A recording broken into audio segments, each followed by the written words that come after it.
Ditreskrimsus Polda Sumsel menyatakan, pada periode Juli hingga Agustus, sudah 20 laporan kasus pembakaran hutan dan lahan dengan 22 tersangka.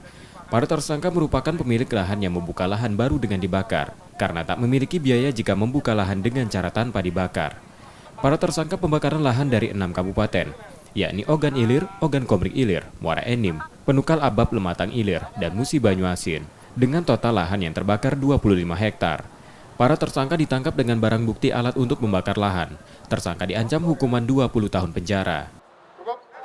Modus operandi seperti biasa, pelaku melakukan penebangan pohon atau batang kayu, kemudian semak belukar, mengumpulkan dan menumpukan dahan dan ranting yang sudah kering. Kemudian pelaku membakar lahan tersebut dengan cara menggunakan korek api gas. Pasal 187 KUHP dan pasal 188 KUHP junto pasal 55 KUHP.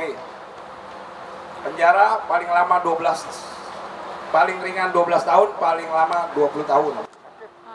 Saat ini sudah 4 tersangka pembakar hutan dan lahan di Sumatera Selatan yang perkaranya sudah dilimpahkan ke Kejaksaan. Rizky Oktora, Muklas Diferensial, Kompas TV, Palembang, Sumatera Selatan.